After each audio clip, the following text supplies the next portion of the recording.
Et on va à présent parler de l'épilepsie. En France, on compte 600 000 épileptiques et sachez aussi que plus de 5% de la population est susceptible de faire un jour une crise. Et je suis en ligne avec Patrick Baudru de l'association Épilepsie France. Bonjour à vous.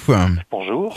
Alors rapidement, est-ce qu'on peut redéfinir déjà ce qu'est l'épilepsie ? Alors l'épilepsie, c'est une maladie neurologique, c'est simplement entre guillemets le ou les neurones qui dysfonctionnent par moment. C'est pas forcément 24 heures sur 24, fort heureusement. Ça n'a rien de mental, ça a des répercussions parfois psychologiques, mais ce n'est pas une maladie qui est liée à une problématique d'intelligence ou quoi que ce soit du patient. C'est vraiment comme n'importe quel organe qui aura un problème à un moment ou à un autre. Bon bah là c'est le cerveau.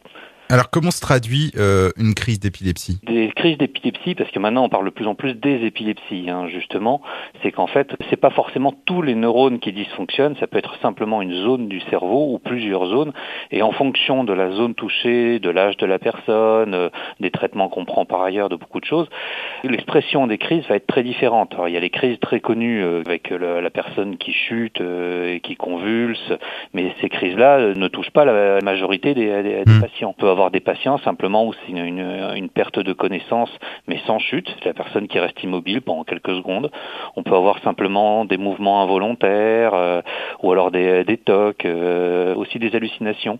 On a des gens pour lesquels une crise d'épilepsie, pour eux, c'est ils sentent quelque chose qui n'existe pas ou ils voient quelque chose qui n'existe pas, mais ils sont parfaitement conscients par ailleurs. Donc c'est vraiment une maladie qui, dans ses symptômes, sont extrêmement variés. Justement, la problématique, c'est que les symptômes ne sont pas toujours très visibles, d'où des problématiques pour le dépistage. Est-ce qu'il y a des catégories de personnes plus ou moins touchées ? Alors c'est une maladie qui peut toucher n'importe qui, mais après il y a des périodes de la vie où on est plus susceptible de toucher que d'autres. C'est une maladie de l'enfance d'abord, parce que quand c'est des causes génétiques, quand c'est des causes au niveau maturation du cerveau, mais après il y a beaucoup de ces patients enfants qui sont touchés, qui à l'adolescence ou à l'âge adulte guériront. Pas tous, mais il y en a quand même un certain nombre. Et après, l'âge venant, il y a d'autres formes d'épilepsie qui arrivent. Ce sont les épilepsies dues à des lésions, dues à des AVC, dues à des cancers, dues à des accidents de la route. Enfin voilà, quand il y a le cerveau qui est endommagé, ou quand il y a une opération du cerveau pour une autre raison totalement autre que l'épilepsie, ça peut entraîner des dommages qui créent une épilepsie. Et on peut faire une fois une crise et plus jamais en faire après. Au jour d'aujourd'hui, il y a 1% de la population française qui est touchée, mais si on prend l'ensemble de la population, 5% des gens feront une crise un jour dans leur vie. La plupart d'entre eux, fort heureusement, c'est une crise isolée, mais ça ne veut pas dire que le fait d'avoir fait une crise ne fait pas de quelqu'un un épileptique. Ça fait qu'il a fait une crise d'épilepsie. Ce qui définit un épileptique, le fait que la crise a des chances de revenir et qu'il y a besoin d'un suivi, d'un traitement, voilà. Et justement, les traitements sont efficaces de nos jours, donc pour les personnes épileptiques ? Alors pour 70% des patients, les traitements sont efficaces.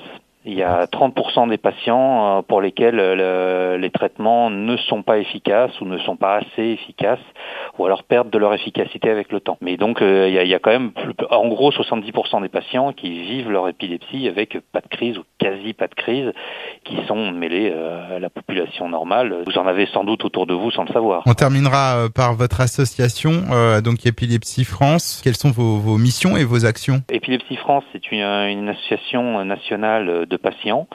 J'insiste bien sur le de patients, c'est pour différencier avec des associations de professionnels, qui a pour but l'information, la communication, la sensibilisation, le soutien, l'aide.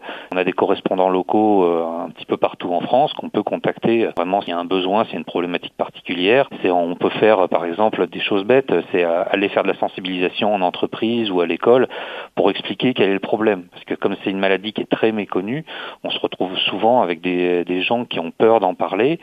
Et après, arriver à sensibiliser les collègues ou les camarades d'école, ça permet un petit peu de démystifier la maladie, d'expliquer ce qui touche réellement la personne, les bons gestes, les mauvais gestes, expliquer qu'il ne faut pas mettre quelque chose dans la bouche de quelqu'un qui est en train de perdre connaissance. Voilà, mais après, c'est une facette parmi tant d'autres. Bien sûr. Et pour ceux qui souhaiteraient en savoir un petit peu plus sur vous, il y a votre site internet. J'invite bien sûr tous nos auditeurs à aller y faire un tour. Donc c'est épilepsie-france.com, épilepsie-france.com.